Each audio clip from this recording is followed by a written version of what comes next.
Liboma. Ça fait des années que cet homme était emprisonné. Ça fait des années qu'il moutouna yebana qui na quartier na kazamuta Liboma. Donc ma kambasa la kaza n'ongo soit normalité. Liboma, aza Liboma za envoûté. Ça veut dire c'est quelqu'un qui oyo aza sous na conscience ya ma kambazo salate. Voilà, c'est la folie. Voilà. Moutouana avant de bamboula na cimetière, aliaka na cimetière, asalama comme na cimetière, mutakala na elobila kesu elo côté parce que azali boma. Azali boma, liboma oyo, bibezolo na biso, ezali boma oyo koti na société na biso. Yaya boka mwate, ezali boma oyo koti lelo na société na biso.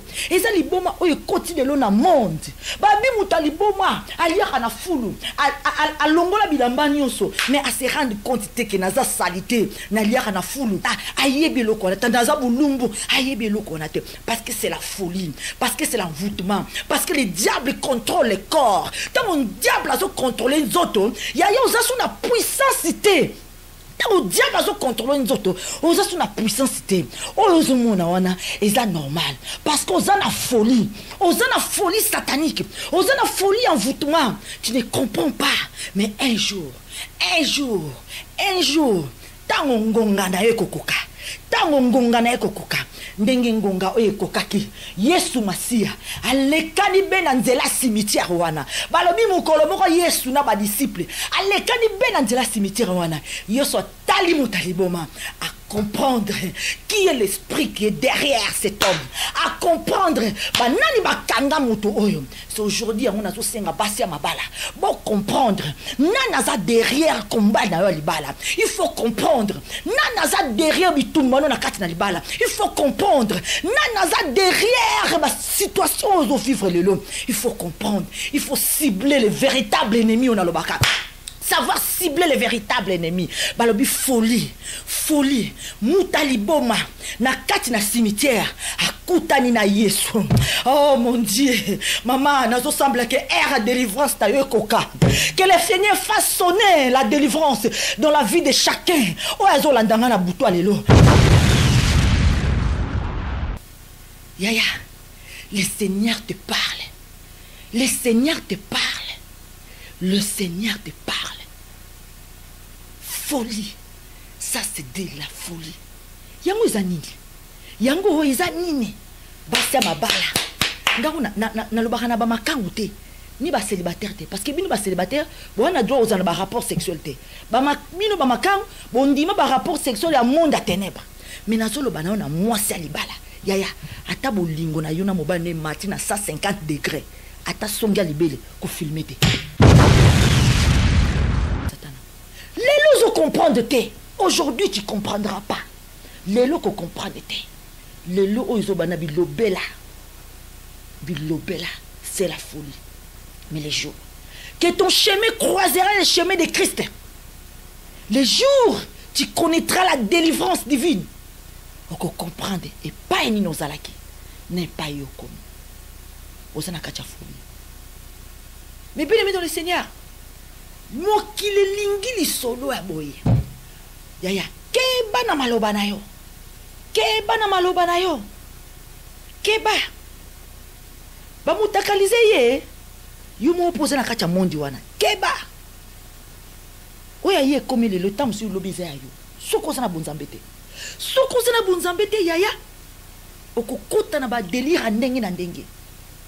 Et délire wana, ça va être un blocage pour demain. Na lobby, mobile azali pa kitisa yo kiloti. Mobile azali pa botisa yo. Mobile pa tia na kati ya ndako. Baza muke. Bisu bana te. Nzaba zolo beno na 1 Timothée 5 tanga utaba le banaye. Surtout que ça la pose ali na le bana te.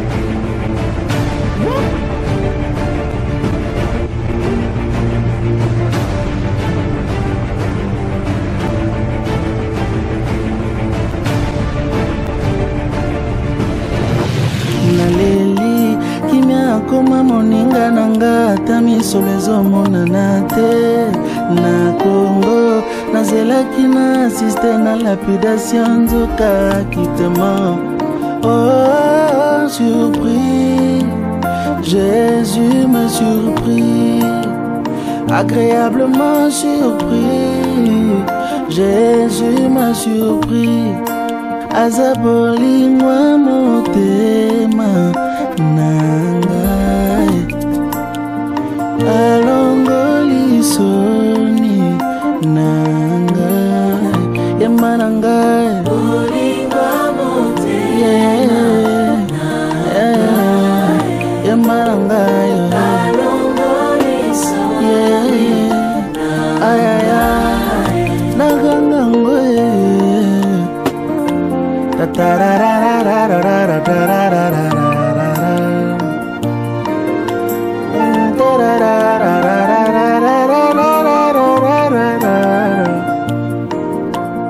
Donne-moi une seule raison, ekotinanga natika Yesu.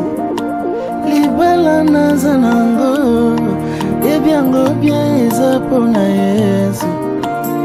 Nyonso nazalelo, oyebiango bien eza pona Yesu. Yango nakotingama Yesu, nakotingama ye. Kopekisa te mpona kondima te. Motema nanga etondi na bolingwa mobali alandanga na nkunda. Naleli mobimba nanga presente babilembo bolamu Yesu ameni. Naleli kimia akoma moninga nanga ata misolo ezomonana te. Na Congo nazelaki na assiste na lapidation nzoka akitement. Jésus m'a surpris, il m'a surpris, agréablement surpris. Jésus m'a surpris. Azaboli moi motema nangai. Alongoli soni nangai. Yema nangai.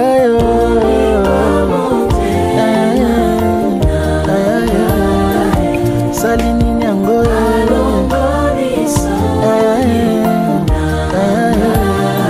Esina langwe nangai bolingono. Asalini nye.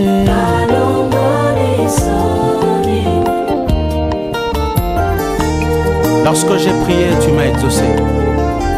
Lorsque j'ai demandé, tu m'as donné. Et maintenant c'est à moi de te chanter.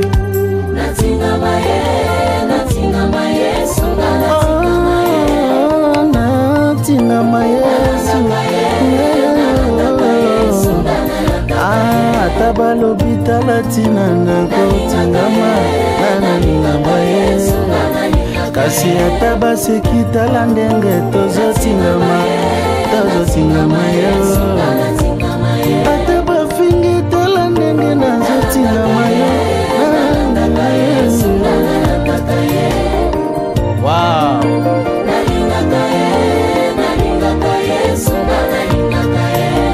Que rien ne me sépare de l'amour de Dieu. Après tout, Shalom, shalom peuple de Dieu, shalom les enfants de Dieu partout dans le monde. Vous que nous suivez à partir de Boxora au Télécom, Chemin de l'Éternel, la télévision chrétienne en Suisse, dans Affaires Mariage. Merci Nabolingo Nabino, Lissousou, merci na confiance Nabino. Merci surtout na fidélité na chaîne Auto Bengi Chemin de l'Éternel et surtout na 4 émissions au Affaires Mariage. Mimi Chada Silva en tout cas nayaka toujours chaque vendredi pour nakoya kolobelabino en tout cas quelque chose de la part de Dieu concernant les mariages. Mais bien aimés dans le Seigneur, en tout cas c'est très très important pour moi de pouvoir être là aujourd'hui devant vos écrans kolobelabino lisusu surtout koyoka o molimo santo ko communiquer na moto moko azolanda biso na ndako. En tout cas mes bien-aimés dans le Seigneur na poko ya lelo nzambe apambola ba o nyo surtout ba pesita na bango baza disponible ya koyoka oyo maloba na nzambe côté ya biso na poko ya lelo. Affaire mariage. Mais bien aimé dans le Seigneur, affaire mariage, na lobara toujours eza domaine na ngai, eza ministère na ngai, ezali pa ibongo Satan na nyoko na ngai trop. Alors pas Satan na nyoko na ngai trop, eza pe pa nzamba a pesinga élévation. Mais bien aimé dans le Seigneur, avant na te likamo concernant le mariage, j'aime beaucoup d'abord faire au balbi na portugais roda paix. Donc ça dit que na linga liboso na sala moi synthèse na linga liboso na pesa moi introduction na oyo ngai moko na zalaki na oyo ngai moko na vivaki. Aujourd'hui je parle pas de moi, mais c'est vrai qu'aujourd'hui le Saint-Esprit nous parlera de quelque chose de très important pour na yo jeune fille aux olingo kota ndako libala, très important na oyo des choses na ndako libala, très important na oyo zo ko envisager un jour peut-être au kota ndako libala. Pambate balobi libala ezali compagnie kanga motema, libala ezali l'équipe passe bilanga na passe, eza un domaine très tenté, très combattu par l'ennemi. Alors aujourd'hui le diable a mis un cible vraiment au alobi que ceux qui na combattre libala automatiquement nazo combattre toute une société. Pambate libala c'est la base d'une société, parce que ezana ndako libala pasi bana bazali kobima, ezana ndako libala pasi société ezo salama. Voilà, donc avant vous allez éduquer d'abord la société, d'abord vous allez éduquer dans la famille na yo. Donc le mariage, la famille, c'est une institution divine où ils allaient baser la société. Alors pour ne détruire la société, pour ne détruire le monde, le diable a bien ciblé que c'est là et qu'on bandana kat na libala. Pambate so na détruit libala et cette société mobimba na za ko détruire. Mais bien aimé dans le Seigneur, c'est très important. Ce soir, oyo toko lobela bino, o moli mon santé ko lobela biso. Pambate aujourd'hui tozo mona mokili ningi komi ko tambola. Mokili zo tambola mutu na sema kolo likolo. Donc balobi o eza anormal devant Dieu na mokili comme normal. Donc les gens ils ont plus peur de rien. Les gens ils ont plus honte de rien. Donc comme dans le monde tout est permis. Voilà, donc c'est normal parce que nous sommes tous vivre. Dans mon Nzambe nous sommes a bien été zali l'accomplissement de la parole de Dieu dans l'Apocalypse. Parce que na Bible les autres sabi ce que na tango na suka mabe kokoma malamu ekokoma mabe. Donc au monde na tango na suka batu bako sala masum na ndenge moko sans aucun remords. Pambate tozo ko pousse na vers la fin. Mais yo muto comprendre. Mais yo muto ndimela Yesu. Yi kampiko na nzela oyo. Yi kampiko parce que bientôt la sonnette va sonner. La trompette sonnera. Et quand la trompette sonnera, babi mobala libala kokita. Akoya kozoba oyaye. Ba o ba lendaki. Ba o ba gardaki foi na bango.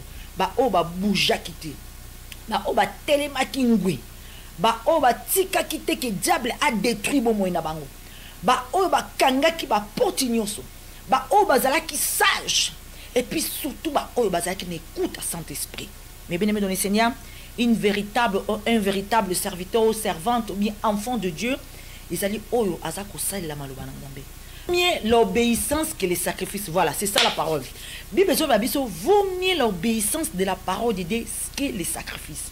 Aujourd'hui, il y a beaucoup de gens qui font des sacrifices. Au il y a beaucoup de gens au midi pour qu'on église. Il y a beaucoup de gens au midi pour qu'on ait il y a beaucoup de gens au église mais vaut mieux l'obéissance que les sacrifices. Alors, on est tout ça la cananda qu'on ensemble, on est tout ça la cana communauté. Peut-être que vous avez un sacrifice, don, dîme, en tout cas, qu'on aide l'église, qu'on aide ninga, qu'on l'accepte que non, je suis une chrétienne ou un chrétien. En tout cas, on a prêt toujours, il y a un mais bien aimé dans le Seigneur. Ça, c'est très bien. Mais nous avons besoin que vaut mieux l'obéissance que le sacrifice. Babi, papa, nous se vendons dans kotos maloba na Nzambe. Et vendons na kosa ila Nzambe te. Et vendons na kolakse identité te. Pour identité zo lakisa wana, ba fruit nango fait prouver oyo yo zo lakisa libanda.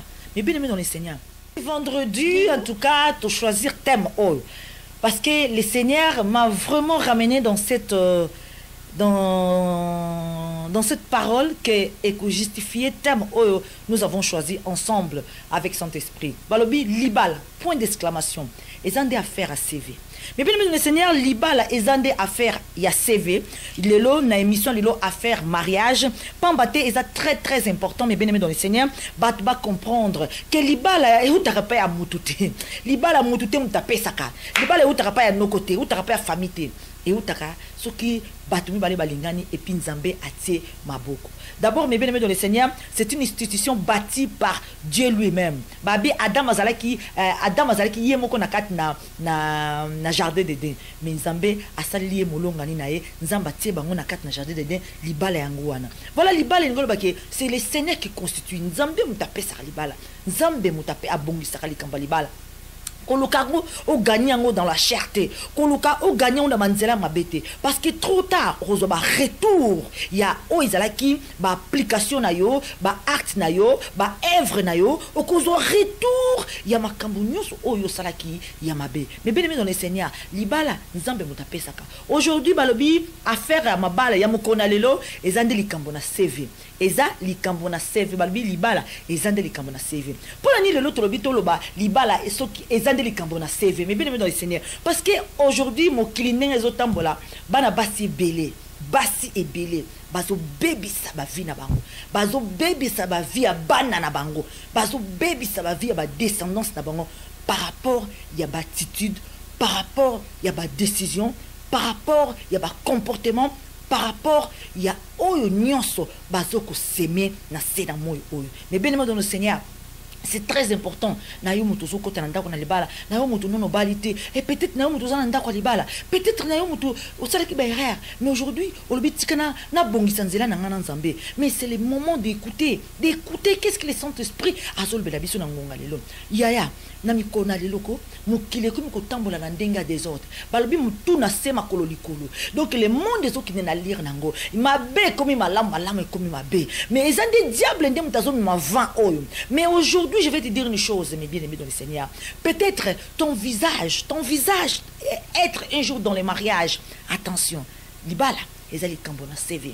Ils allaient cambo na CV, ils allaient cambo bien-aimés dans le Seigneur. Ils allaient cambo, il y a toute une vie. Parce que au sang sa vie na ona mutu pour jusqu'à la mort nous sépare, jusqu'à retour de Jésus. Et ça veut dire que au signer contrat, contrat indéterminé, au quotidien pour vivre na mutuana, si soukaliwa, et ça eza awate kutubana oyo tamusu yo moko boti tamusu bobota mili bumoko mebo bozoko potana bana ya mama moko tata moko e bongo oyo aza kutundeko na yote me bolingi bo sangana na ndenge na alliance ya libala bo vanda tili oyo kabola bino you connaissez ça eza lipa na nguba te libala babiza faire à CV mais bien dans le Seigneur na monde ya lelo ndeko a mwasi na zoyebisa mobale oyo akoyela yo pa lukitisa o kilote bikini tala bazebele oya ko yako kitisa kilote bazebele oya ko yako botisa yo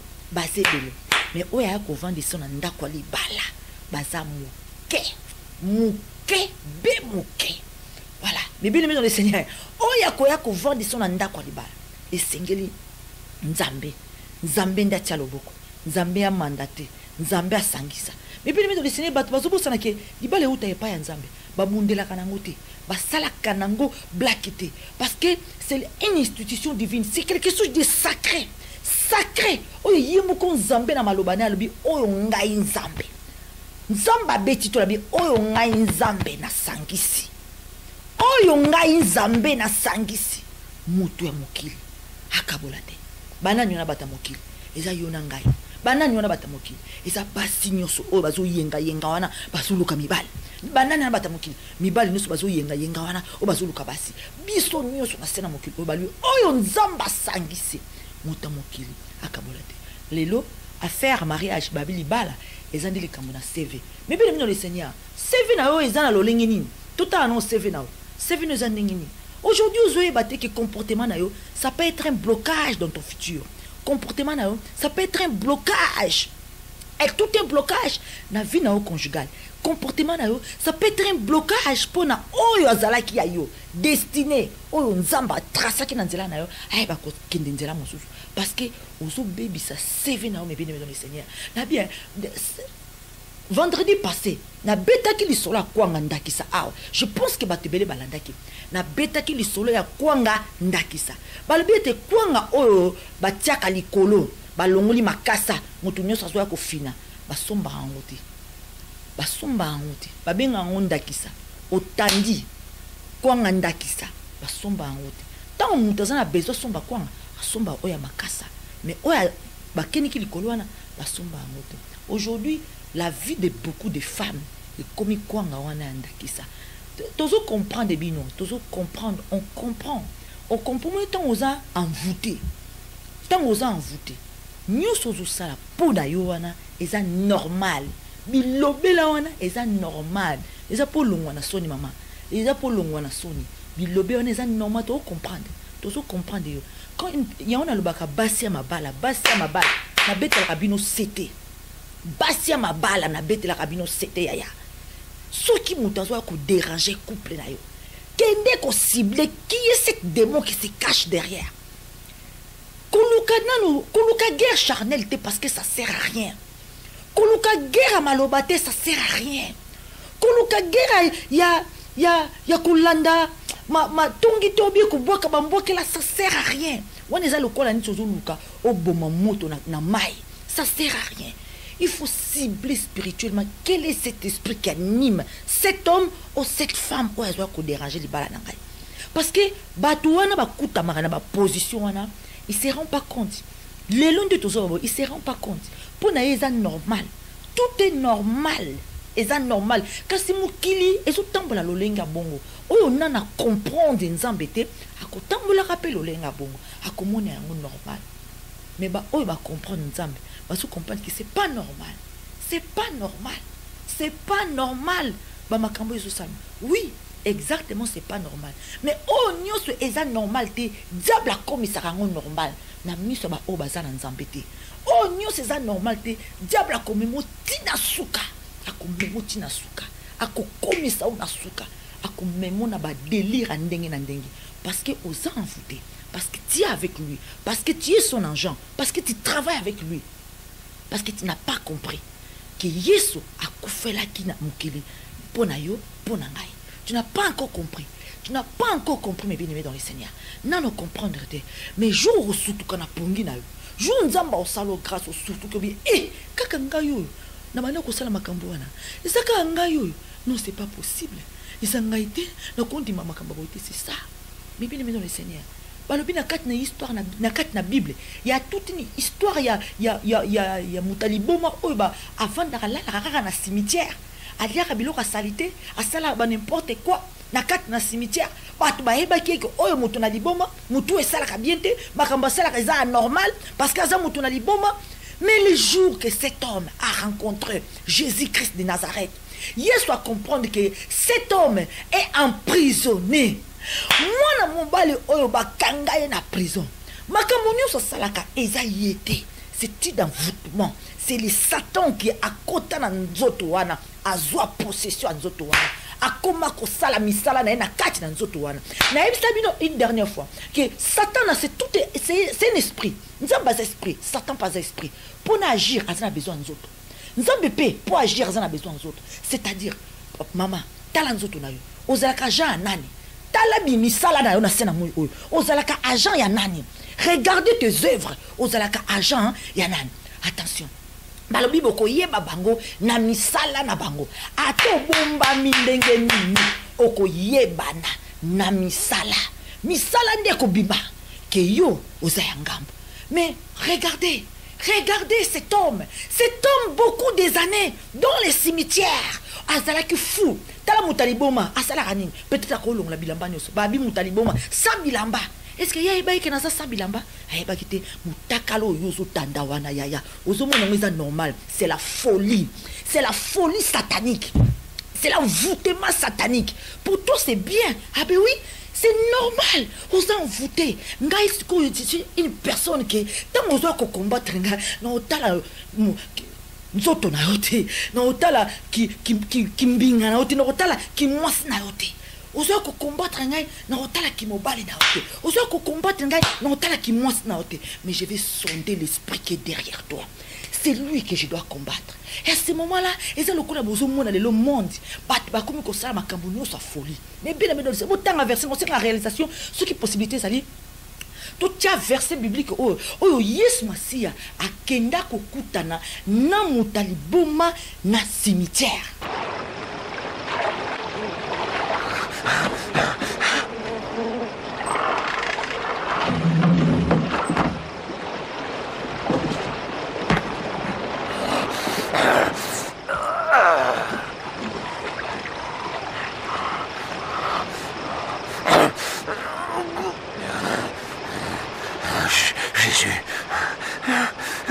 du Dieu très haut. Que veux-tu de moi? Je t'en prie, ne me punis pas. Quel est ton nom?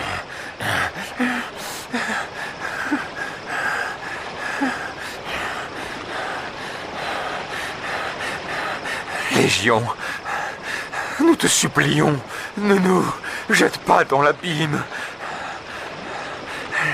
Laisse-nous entrer dans ce troupeau de porcs.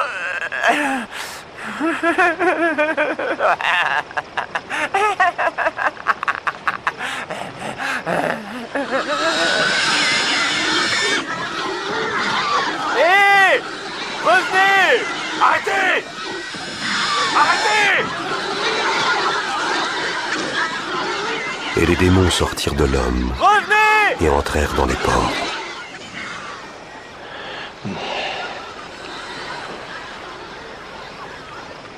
Va-t'en d'ici!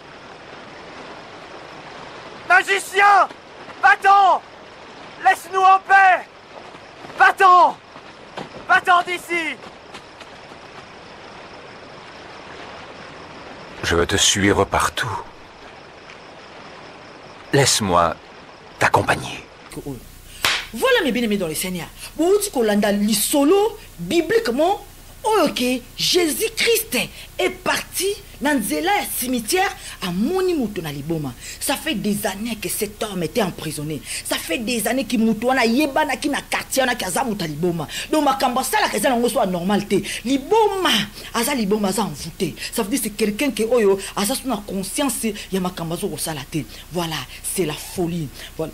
Mutuana avant de bambula na cimetière, aliaka na cimetière, asala makom na cimetière, mutakala na elobila kesu elo côté parce que azali boma liboma oyo bibe zolo na biso eza liboma oyo koti na société na biso yaya bokamwa te eza liboma oyo koti lelo na société na biso eza liboma oyo koti lelo na monde babi muta liboma aliaka na fulu alongola bilamba nyonso mais a se rendre compte te que naza salité na liaka na fulu naza mutakala ayebi loko na tandaza bulumbu ayebi loko na te parce que c'est la folie, parce que c'est l'envoûtement, parce que le diable contrôle le corps. Quand mon diable a contrôlé les autres, il y a une puissance. Quand mon diable a contrôlé les autres, on a une puissance. On est normal. Parce qu'on a la folie. On a la folie satanique. On a la folie envoûtement. Tu ne comprends pas. Mais un jour, tant on gonga na ekokoka. Tango ngonga na ekokoka ndenge ngonga oyo ekokaki Yesu Masia alekani be na nzela cimetière wana balobi mukolo moko Yesu na ba disciple alekani be na nzela cimetière wana Yesu tali mutaliboma à comprendre qui est l'esprit qui est derrière cet homme, à comprendre banani bakanga moto oyo. C'est aujourd'hui on a senga basi mabala bon comprendre nanaza derrière combat na libala. Il faut comprendre nanaza derrière bitumba na kati na libala. Il faut comprendre nanaza derrière ma situation aux vivre le long. Il faut comprendre, il faut cibler le véritable ennemi on a le baka.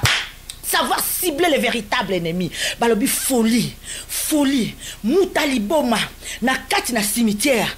Akutani na Yesu. Oh mon Dieu. Maman, nazo semble que ère délivrance ta yokoka. Que le Seigneur fasse sonner la délivrance dans la vie de chacun. O ezo landanga na buto alelo. O ezo landanga na mwasi moko na mobali moko. Que Nzambe akutama na ye. Nenga Yesu masi akutama kina na mutaliboma o na cimetière. Babi Yesu Masia na ba disciple bazoleka ba moni moto na liboma. Yesu a comprendre. Jésus a compris qui se cache derrière cet esprit, cet homme, cet corps. Tango Yesu a côté na moto na liboma ba ngomo ko ba démon na kati na moto wana ba komi koloba. Yesu ko boma bisote. Totanya a. Yesu ko boma bisote. Ko boma bisote. Moi na Nzambe ko boma bisote. Babitala. Maman, peut-être lelo zo ça la folie. Aujourd'hui, ozo ça la folie.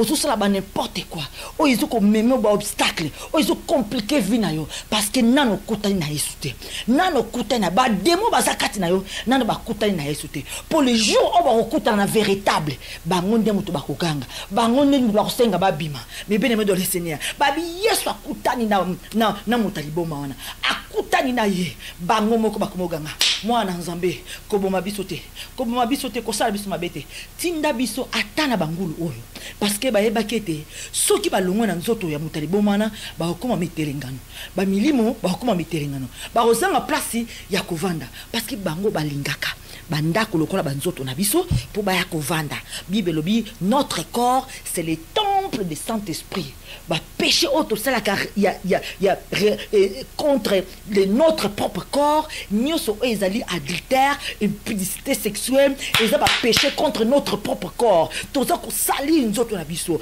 pamba te nzoto oyo eza temple à Saint-Esprit nzoto oyo leli tandami na ba réseaux sociaux yeba ete za temple à Saint-Esprit aujourd'hui on a la folie.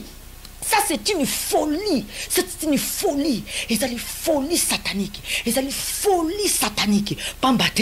Ils allaient tango. Yesu Masia a comprendre que mutaliboma oyo makamunyo so salaka. Ils attiré par folie naie. Liboma oyo ba diable ba tiakati naie. Yango etinda muto oyo akoma na lo na niveau oyo. Liboma esprit ya liboma oyo ba diable ba tiakati na nzota muto oyo. Yango etinda muto oyo lelo a vivre kabongo. Bolumbu ye moko azo se rendre compte que asa bolumbu li boma oyo folie o satanique ba ennemi a tiana nzoto na yo c'est ça que tu pousses à faire des choses au-delà mais bien aimé dans le Seigneur yaya le Seigneur te parle le Seigneur te parle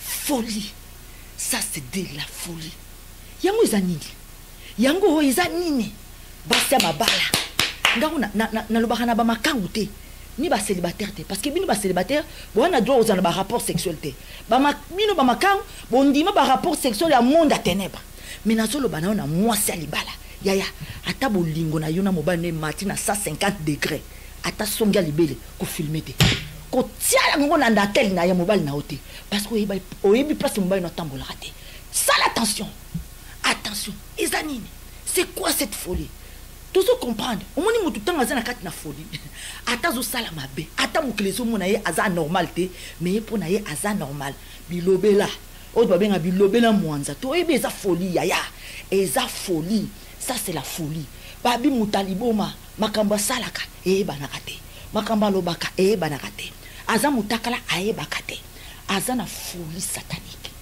ndengi mutaliboma o azaki na folie mais il y a un jour oyo nga nazo souhaiter ekokisama un jour oyo nazo loba nzambe ekokisama un jour oyo na vie na yo un jour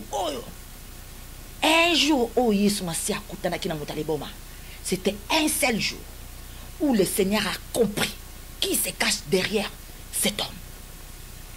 Moi salibala comprendre qui se cache derrière makangwa mobali na yo.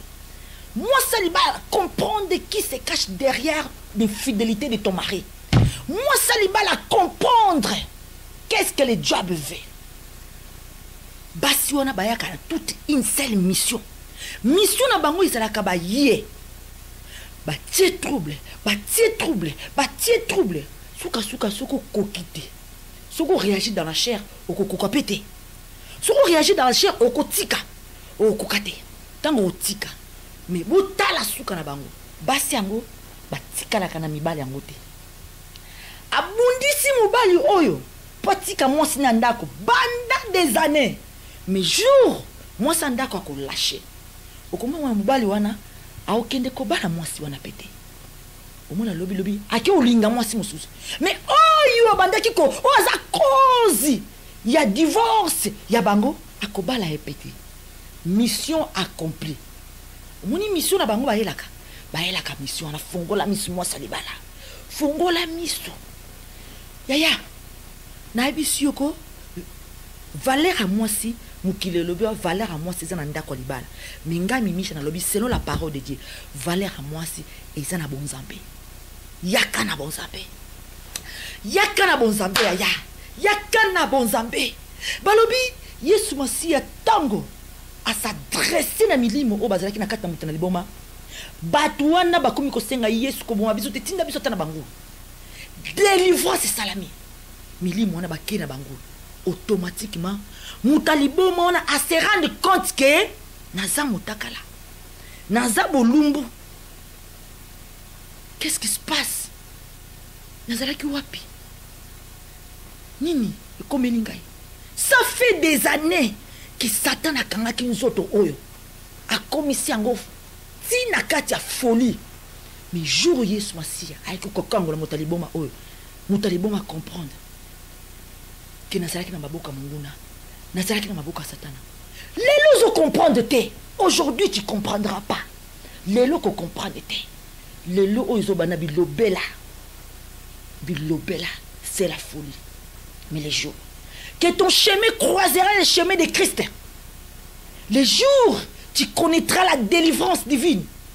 On comprendre et pas ni nos alaki n'est pas yo comme osana kacha folie. Mais bien aimé dans le Seigneur, moi qui le lingi li solo ya boye yaya keba na maloba na yo keba ba mutakalize ye yumo opose na kacha mondi wana keba oya ye komi le temps sur lobiza yo soko sana bonzambete yaya okokota na ba délire ndenge na ndenge et délire wana ça va être un blocage pour demain. Na lobby mobile azali pa kitisa yo kilote mobile azali pa botisa yo mobile pa tia na kati ya ndako baza moke mana ekomi likambo na CV na yo eza ndenge nini CV na yo pokota na ndako libala parce que le mariage c'est tout un ministère ozo bosana tant yo lingo kota na mariage ozo kota na ministère nzambe mariage ba okota ngulu te mariage ba yaka ba onatanga omoni ntango na tango lelo babala asu bota moi cité babala asu taille moi cité babala asu so azana rondeur à bien o azana na libumu plat o azana nzoto babala asu biloko wana te babala asu beauté te babala kangote babala ka sapte o ala ta bien babala kangote babala ka kombote o azana kombo babala kangote na tango lelo babala ka caractère à moi si yango mutezo garantir yé foyer na ndako libala caractère à moi si yango na babalaka majorité ba oyo bazo tula wana ba on ba kitoko mutama bia zate ba majorité bazo déranger ba mabala batwana ba on nyuso basa kitoko mutama bia zate mais oya comprendre que les bas les a ministère yaya prends soin un ministère en Zambie na yebisa bino yaya na ebisaka bino bosala attention yaya oyo sala lelo ozo tiango na CV na yo mobale oya kolinga bala yo akotuna nano CV na ye eza ndenge ni botangi na nano CV na ye CV yango eza ndenge nini CV na yo nini yango yaya oyo zo rempli na CV na wana ba œuvre na yo sala ils ont côté na CV, ils ont tikala na CV, Un jour, un homme qui a besoin d'une femme, un homme à côté à lui, waouh, c'est une très belle femme, waouh, taille kitoko. En tout cas, mon thème n'est pas mais tant on va tali CV na yo yaya, CV na yo ça oh yo sala lelo, ils ont côté na CV na yo, ils ont côté na CV. Les gens ne comprennent pas. Vous comprenez que quand tu es parent, yaya, aux a descendance na sima na yo, aux parents, aux a descendance na sima. C'est-à-dire que un parent doit transmettre des valeurs. Yo quand dit que la parezaka aibo bon ça mona bien, atie ma futa bien, bana balata kitoko, yesa bongo. Yesa et ce qui na wana te, et ce qui na ko transmettre. Quand on est parent, on doit transmettre des valeurs au bana bakokola nango bébé que papa nanga maman nanga balela kisanga oyote oyote nalanda mokili te mais nalanda principe oh papa na mama balanda yango mona ke bible zo bala biso ba papa na mama bo laksa bana na bino nzela nzambe tango baza mikie pourtant bakokula balonga na nzela nzambe te. Qu'est-ce que tu apprends à tes enfants? Qu'est-ce que tu apprends à tes enfants dans le comportement oyo? Nalobaki on la ya semaine ba semaine oyo tukoleka na kati na émission oyo tozo sala lelo ezo tika ba semence na bana oyo tozo sala lelo ezo détruire vie ya bana na ndenge ezo détruire la vie ya bana avant na kota na lisolo OK ba parents mususu ba comportement baza nango bazui bateki bazo détruire vie ya bana na ndenge nini na lengi tolanda témoignage ya personnalité oyo batebele peut-être ba ebiete batu mususu ba ebiye ba congolais nyonso ba ebiye. Il s'agit d'une grande dame, d'une personne que j'admire autant, d'une personne que j'admire, une personne que je porte dans mon cœur, une personne que chaque fois que je la regarde dans la télé, je dis waouh, ça c'est une femme de Dieu, une femme de fait, une femme avec caractère, une femme avec conscience, une femme avec le fait de Dieu. Mais jour n'a qu'au landa témoignage naïe. Oh Jésus, elle faut comprendre. Mais cette femme, l'élo, ce que tu as lié, Moukili, et bêti na beaucoup, biso to bêti na beaucoup, que le but gloire à Dieu. Mais hier, vu naïe, il s'agit de notre bien-aimé, sœur en Christ, qui s'appelle Dorcas Kapinga, dans l'émission La Grandeur. Voilà, c'est notre sœur Dorcas Kapinga. Bolanda kaimi na mission La Grandeur. Ayambaka ba servante, ba serviteur. Bomona ka mission ningi tala makakongo même na Europe a to lingaka notre sœur vraiment en tout cas ninga sala ba mission na to séparane makas mais histoire naïe, ça m'a beaucoup touché. Cet enfant a été détruite par des maîtresses de son papa. Donc tant on a zolbake ba actes opposés de l'eau ils ont détruit banana yo lobby vous comprendre pour les lobes vous en a folie na bino vous en a folie vous ne comprendre mais ba actes opposés de l'eau ils ont détruit fitira banana dans sens cette femme Dorcas Kapinga la servante de Dieu qui aujourd'hui a retrouvé le bon chemin de Christ qui aujourd'hui a eu sa délivrance et qu'aujourd'hui le monde le voit autrement. Mais avant, qui était cette femme? Cette femme a combattu la yémoko la biso du solo naï. En tout cas, la ligne qui tolanda partie par partie témoignage naï pour épaisser moi si oyo mayele. Moi si oyo akotik azaka na kati ya monde ya mibale ya bato. Moi si oyo azaka na kati ya monde ya adultère. Moi si oyo azaka na kati ya kopanzaka mabala bato. Moi si oyo azaka na kati ya monde tala ndenge ozuko détruire kalibala te. Mozo détruire toute une vie. Oya yomoko bana. Oya yomoko descendance. Na oya ba misusu et surtout ceux qui ba wana ba yebi nzambe te histoire nae eza kazalaki mwana na ndako ya libala mama nae mwasi ya liboso tata nae na ndako na libala ba botami na baleki nae mais suite ya infidélité à papa nae oyo makango ayaki kolongola konvoute mwana mobali wana akei atiki famille wana seul avec leur maman avec les enfants. Alors papa kenda na makango mwana mwasi oyo o lelo toyebi na komba Dorcas Kapinga la servante de Dieu. C'est là maintenant que elle a eu cet esprit de haine, de colère contre son papa, d'avoir quitté sa maman, d'avoir abandonné, de les avoir abandonnés. Alors a se décida qu'elle bi nenge kaka basi ya ba deuxième bureau ba makango ba yaki ko détruire ba la maman na ngai ngai na kondima te nazala mwasi ya liboso na kolinga te nazala la femme légitime na lingi nazala na position ya ba makango vi na ngai ezana détruit pe ba mabala ya basi mususu po ba salango et pa ya mama na ngai yoka esprit à revanche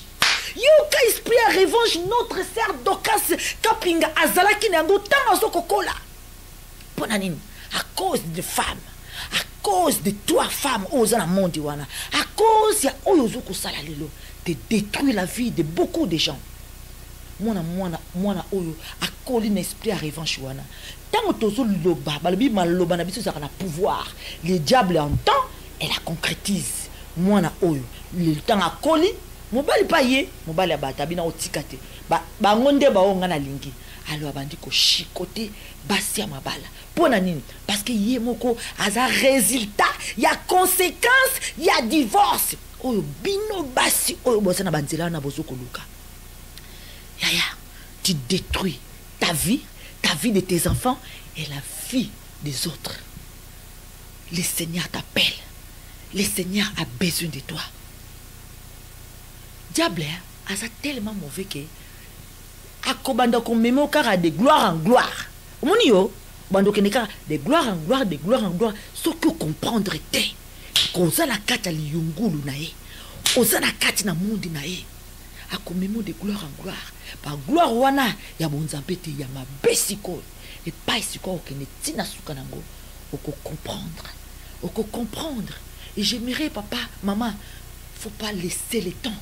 Hier la zozonga, kutikata molaite. Hier la zozonga, la trompette va sonner. Yaya, fongola misu. Réveille-toi. Le diable est en train de détruire ta vie. Aso détruit bon moinayo. Aso détruit. Jésus t'appelle. Jésus t'appelle. Yesu aso bengayo. Yesu aso bengayo. Alors, tout l'endroit qui est extra ou il y a témoignage, je crois que bateau nous balandra peut-être YouTube, balanda dia témoignage mais tout l'inga quand même tout limbolango les choses bien pour ba oyo baso landa na banda en tout cas pas comprendre comment est que cet esprit d'adultère détruit les familles aujourd'hui. Tout l'endroit témoignage, il y a maman Dorcas Kapinga.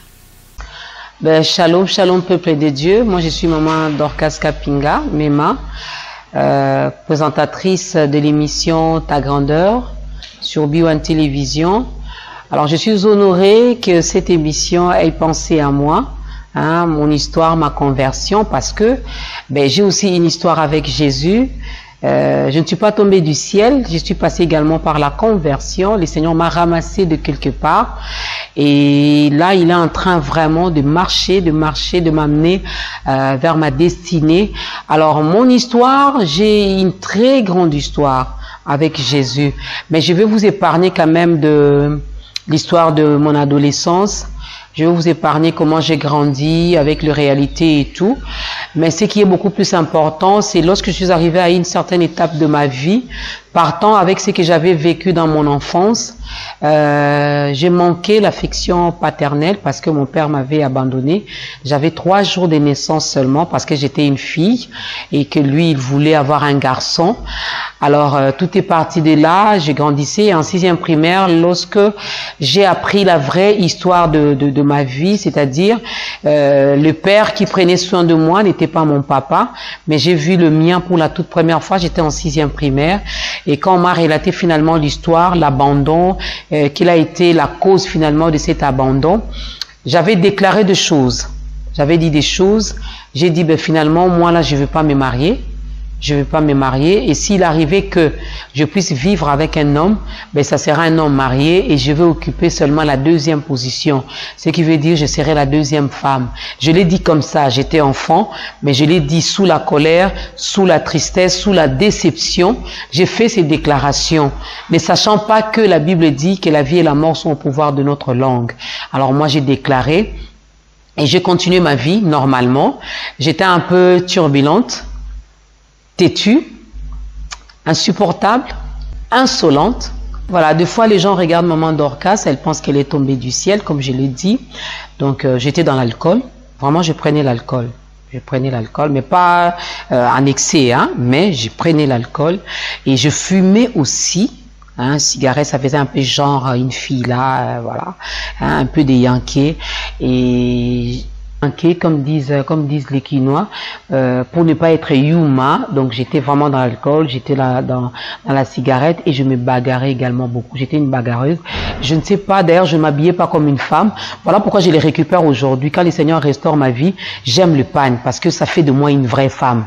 Mais quand j'ai grandissé, me mettre en jupe, en robe, ça c'était pas moi. Hein, beaucoup plus en culotte, en pantalon, et je changeais toujours des habits avec mon petit frère parce que après moi il y a un garçon, le seul d'ailleurs de ma famille, et on s'est changé comme ça. Lui il prenait mes robes, mes jupes, et moi je prenais ses culottes et ses pantalons. J'étais tout le temps dans les arbres. Hein, on dit moi les cas comme donc et je me bagarrais vraiment. Si tu as un problème une amie à moi, un ami à moi a un problème avec quelqu'un et qui n'a pas ce courage-là d'aller se disputer, d'aller se battre, moi je prenais ça en charge. Une vraie bagarreuse. Donc je me battais et je me suis bâtie une fois seulement avec une fille. Une fille à qui j'avais donné des réponses en classe et puis elle a eu beaucoup de points que moi. Alors quand je lui parle, elle me dit, ben moi j'ai eu de la chance, hein. Toi tu as la malchance. Ah, je l'avais vraiment tabassée. Mais je me bagarrais seulement avec des garçons. Une grande dérangeuse également en classe. Donc une fille vraiment insupportable. Impolie même, je le dirais, parce que j'avais du mal à respecter les grandes personnes, surtout si ce sont des hommes. Parce que je me disais, ben les hommes ils sont méchants. Si mon père, qui est un homme, a pu m'abandonner pendant que je n'avais que 3 jours de naissance, donc les autres hommes sont pareils. Alors pour me venger d'eux, pour me venger également de celle qui avait pris la place de ma mère, ben finalement je serai une deuxième femme. Comme ça, je veux bien faire souffrir également les autres femmes et aussi ces hommes-là vont vraiment payer. Voilà, tout est parti de là. Et le malin comme il rôde, ben, il a rôdé, il a saisi cette déclaration, il a saisi cette parole. Et à un moment donné, j'ai fini mes études, je devais commencer l'université. Et là, c'est un homme marié qui vient me draguer. J'ai dit, ben ça y est, c'est là que je vais commencer. Et je me suis lancée dans cette relation. C'est un homme marié, père de famille. Je me suis lancée de ça avec l'idée de faire souffrir celle qui est à la maison, avec l'idée de venir avec beaucoup de caprices, beaucoup de mauvaises choses, finalement pour que cet homme-là soit à ma merci. Mais il m'a aimé à sa façon, à sa manière. Et j'ai quitté cette relation pour une autre relation, toujours avec un homme marié. Mais là, c'est là que le Seigneur a commencé maintenant à se manifester. Je tiens à souligner une chose, j'allais à l'église chrétienne, de l'église catholique. Ben, j'ai communié également comme tout le monde, j'ai prié comme on nous a appris à prier de l'autre côté. Et voilà que le Seigneur qui avait déjà parlé, qui m'avait déjà choisi. Je me rappelle quand j'avais entre 9 ans et 10 ans, j'allais à l'église Bethel et là il y a le pasteur Laurent. J'ai retenu seulement son prénom. Le pasteur Laurent qui avait imposé les mains sur moi et qui m'a dit, tu seras la servante de Dieu, tu vas servir l'Éternel. Alors quand je regarde un peu le passage, l'évolution, les étapes de ma vie, je ne voyais même pas comment j'allais le servir. Avec toutes les mauvaises choses que je faisais, je fumais, je prenais également l'alcool, je fumais vraiment. Pour moi, c'était une façon de prouver au monde que n'a pas yanké, n'a pas moi, et yanké, fille beaucoup courageuse. Or, le vrai courage, c'est seulement en Jésus-Christ. C'est lui notre courage. En dehors de lui, il n'y a pas quelqu'un d'autre qui te donnera le courage dont tu as besoin. Et voilà, je me suis lancée à ça, dans cette relation. Et un jour, je priais, j'étais bien. Vraiment, je ne manquais de rien. Je ne manquais de rien dans cette maison. J'avais une maison à moi que les messieurs louaient pour moi. J'avais les véhicules à ma disposition. Donc, si j'ai des courses à faire, ben, je fais mes courses. Mais je n'avais pas la paix intérieure. Je n'avais pas cette paix intérieure. Je restais 2 fois la nuit, je pleurais. Je pleurais pourquoi, je ne sais pas. Ce n'est pas parce que j'étais affamée. Ce n'est pas parce que je manquais l'argent. Ce n'est pas parce que je manquais les vêtements. Non, mais je n'avais pas cette paix. Cette paix que l'argent ne peut acheter, cette paix que l'homme ne peut te donner, cette paix intérieure que seul Jésus-Christ, le prince de paix, peut te donner. Je manquais cette paix. Et un jour, tout en étant à l'église catholique, j'ai fait la prière qu'on appelle neuvaine, une prière de 9 jours. Et ma requête ou le sujet de ma prière, c'était « Seigneur, je ne me sens pas dans ma peau, je ne sens pas cette paix intérieure. Alors je vais te demander une chose. Toi qui m'as créé, toi qui m'as choisi, si vraiment tu m'aimes comme tu l'as dit, je vais faire cette prière de 9 jours. Au 9e jour, je vais parler avec ces messieurs. Si tu es d'accord que je reste dans cette relation, que les messieurs me contredisent. Mais si tu n'es pas d'accord, tu veux que je quitte cette relation, que j'abandonne, que je sorte de cette vie, que le monsieur ne me contredise pas quand je veux lui demander de me laisser partir. J'ai commencé à faire cette prière et au 9e jour, je me rappelle, je m'ai préparé, on a mangé avec les messieurs et là j'avais mon bébé, j'avais déjà mon petit garçon et après je lui ai dit je veux qu'on parle. Il me dit, ben, vas-y. J'ai dit, je ne suis plus d'accord de continuer dans cette relation. Vraiment, je ne me sens pas à l'aise. J'ai compris que je suis en train de faire souffrir une autre femme qui est comme moi, qui est femme comme moi. Alors, je vais quitter, abandonner cette relation. Alors, le monsieur me regarde, il dit, ben, ok, d'accord, si c'est vraiment ta décision, je suis d'accord. Mais quand est-ce que tu comptes partir? Je lui ai dit, ben, quand je serai prête, je te le dirai. Je suis restée dans cette relation encore une semaine. Et un matin, j'ai prié, le Saint-Esprit me dit, j'ai entendu cela. Si tu continues à rester dans cette maison, tu tomberas encore enceinte. Finalement, cela sera un freinage pour toi, un frein pour toi. Tu te diras, ah, je suis tombée encore enceinte, partir avec 2 enfants, c'est mieux que je reste. Alors tu dois quitter cette maison aujourd'hui. Je me rappelle, c'était un samedi et je n'allais pas travailler. J'ai préparé, nous avons mangé et j'ai dit au monsieur, c'est aujourd'hui que je dois partir. Il m'a dit, mais pourquoi tu veux rentrer chez ta mère? Pourquoi tu veux pas que je loue une maison pour toi? Rien que pour toi. Je lui ai dit non. Nous avons un enfant, nous ne sommes pas disputés, nous ne sommes pas chamaillés. Quitter, accepter que tu loues une maison pour moi, tu vas commencer à venir. Et on pourra encore retomber dans la même bêtise. Je préfère reculer pour mieux sauter. Donc je vais rentrer chez ma mère. Peu importe ce que les hommes diront, peu importe ce que mes amis diront, mais je vais rentrer. Je vais rentrer et puis après je verrai la suite. Et là j'ai fait une promesse à Dieu. J'ai dit, comme tu as accepté que je quitte cette relation, plus jamais je ne sortirai avec un homme marié. Plus jamais je ne dérangerai le mariage d'autrui. Je veux respecter le mariage. Comme tu as dit que le mariage soit honoré de tous, je veux honorer également l'intimité des autres, la relation des autres. Alors, comme le monsieur prenait soin de moi, Seigneur, je m'abandonne entre tes mains. Prends soin de moi, prends soin de mes enfants, que je ne manque de rien. Parce que les gens ne se manqueront pas de moi, mais ils se manqueront de toi. Parce que la décision, je l'ai prise en obéissant ta parole, ta recommandation. Et depuis lors, c'est depuis 2011, depuis 2011, que je ne suis plus dans cette relation. Et le Seigneur prend soin de moi. Je ne manque de rien. Vraiment, je ne manque de rien. Je peux manquer aujourd'hui, mais demain, vraiment, il fait tout. Et j'ai compris qu'il est vraiment le pourvoyeur. Il pourvoit à mes besoins. Je veux seulement m'adresser à une jeune fille. Je veux m'adresser à une femme. Une deuxième femme qui me regarde, qui me suit en ce moment. Tu peux te taper la poitrine, tu te dis, mais je ne fais rien de mal. Il m'a épousée comme deuxième femme. On a des enfants. J'ai un travail. Je ne manque de rien. Mais laisse-moi te poser la question. Seras-tu d'accord que cet homme-là te laisse pour aller ajouter une troisième? Comment te sentiras-tu? Ben, si cela te fera mal, mets-toi à la place de celle qui est comme première épouse à la maison. Elle a mal. Le temps que le monsieur passe avec toi, il est censé le passer avec sa femme, avec ses enfants. Tu es en train de voler. Tu es en train de voler. Et voler, ce n'est pas bien. Celui qui vole n'est pas enfant de Dieu, mais il est enfant du diable.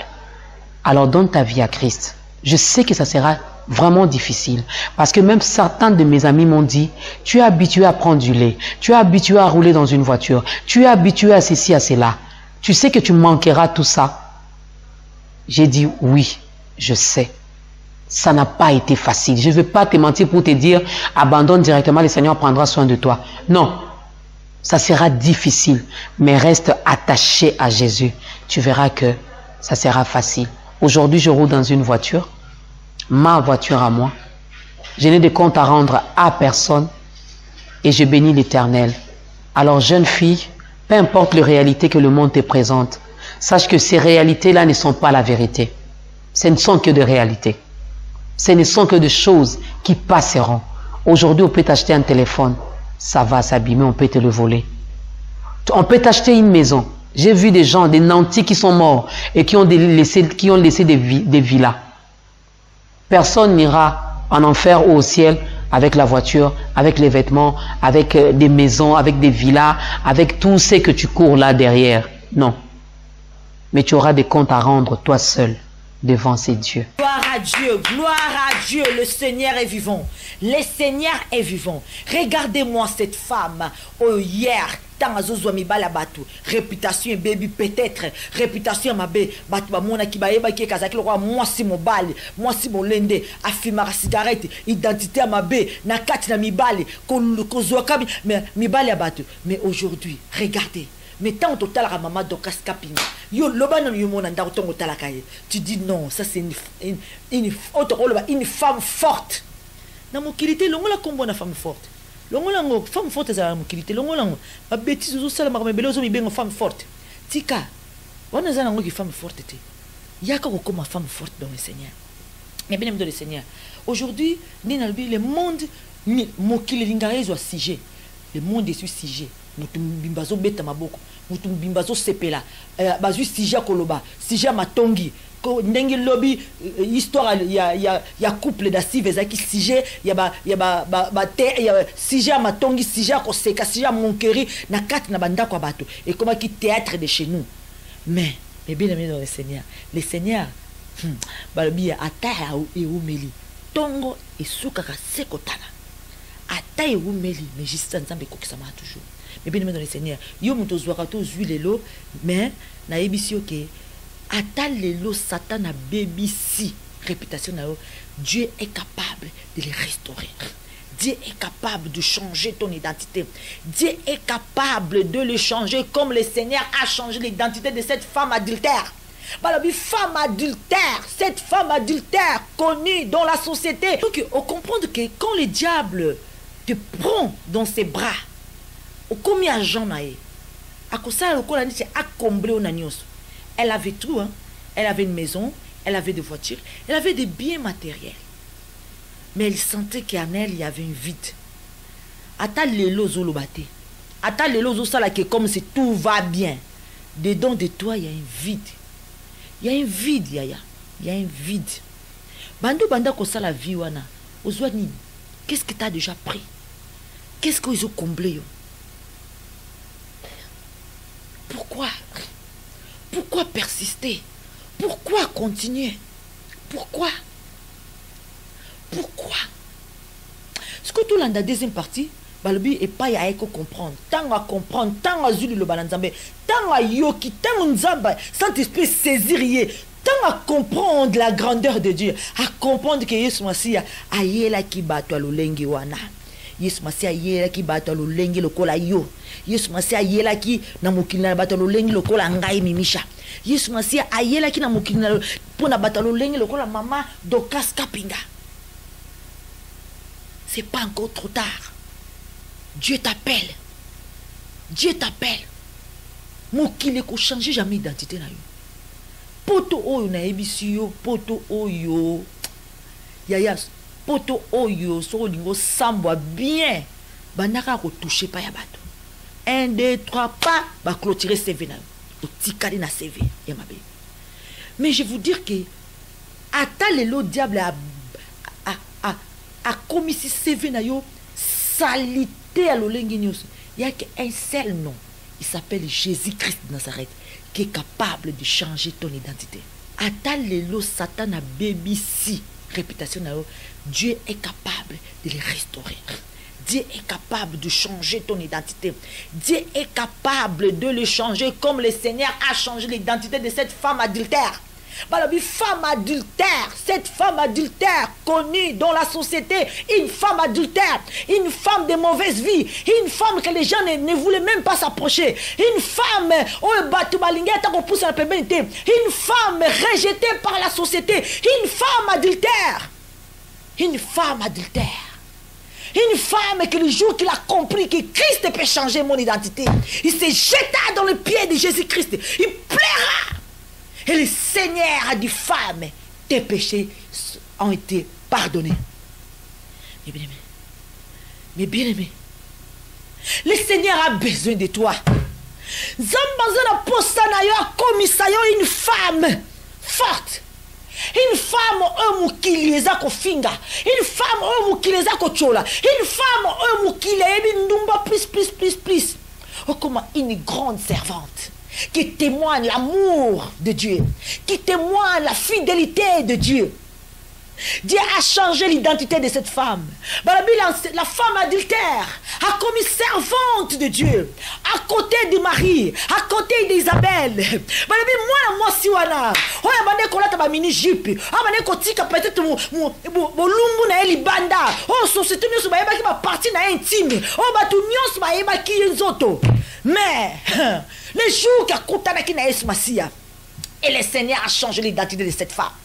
Moutoua ya baleba qui est numba plus a commis servante. Alors le Seigneur est capable de faire dans ta vie. Le Seigneur est capable de faire changer cette identité. Yaya, na mokilo kozwa kimiate. Okozwa kimiate. Okozwa kimiate. Okozwa libala malonga te. Okozwa eloko te. Diable musala na yeko yako bebisa. Le Seigneur a dit attention. Diable a une seule mission. De voler, détruire, gorger. Il détruit vie. Il détruit ta vie. Il détruit ta réputation. Il détruit. Il bomba. Papa, maman yozanandako, tato yozanandako. Il faut que vous compreniez qu'il y a un seul nom qui peut changer ta vie. Il s'appelle Jésus-Christ de Nazareth. Ton identité est changée. Ton identité deviendra comme cette femme Dorcas Kapinga. Ton identité,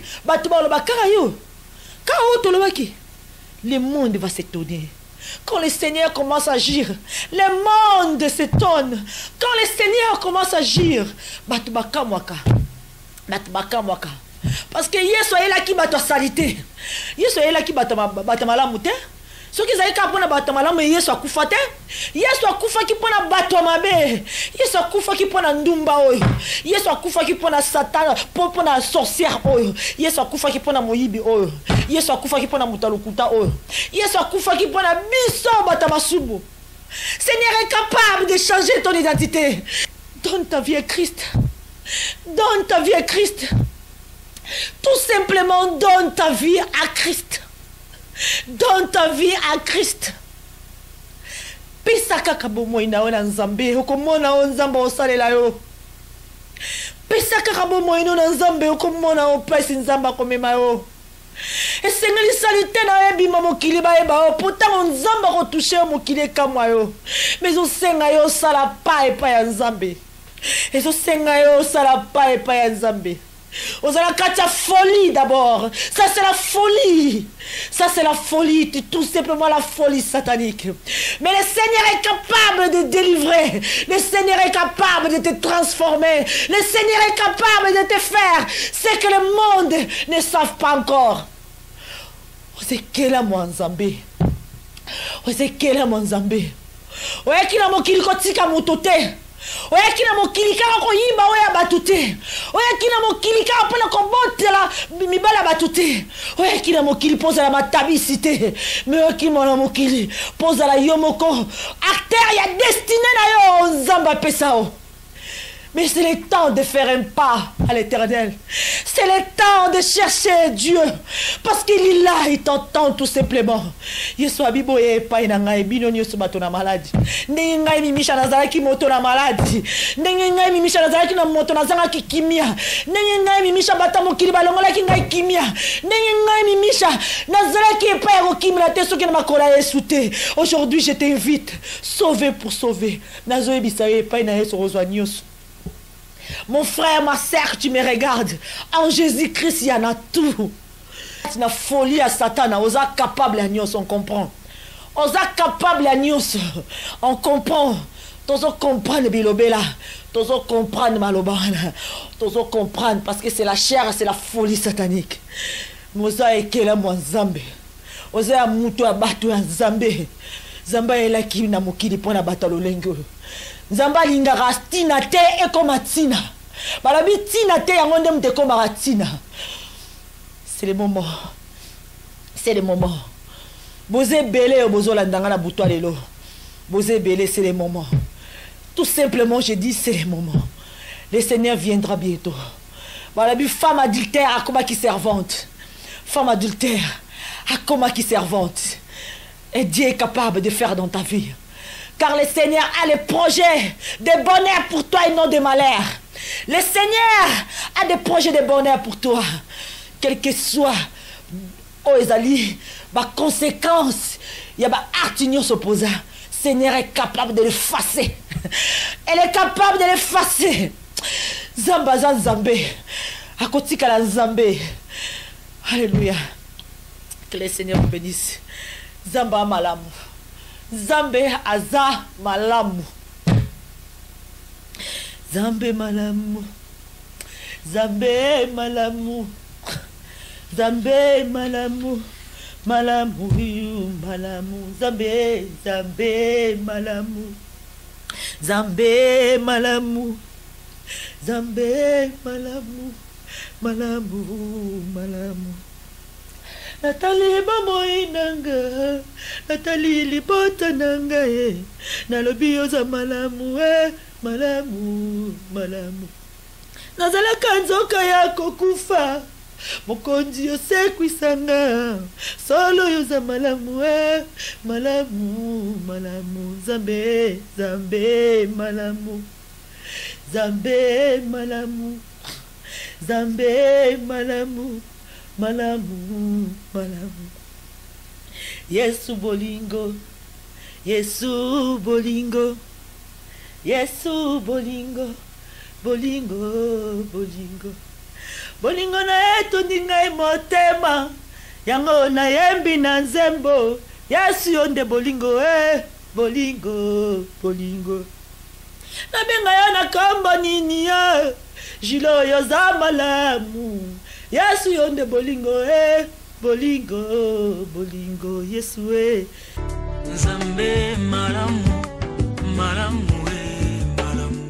Zambe Zambe malamu. Zambe Zambe malamu.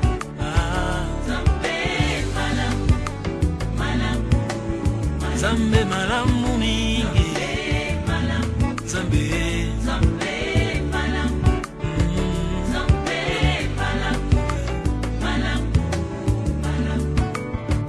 Nathalie Bamoy nanga, Nathalie libota nanga, alobi oza malamu malamu malamu.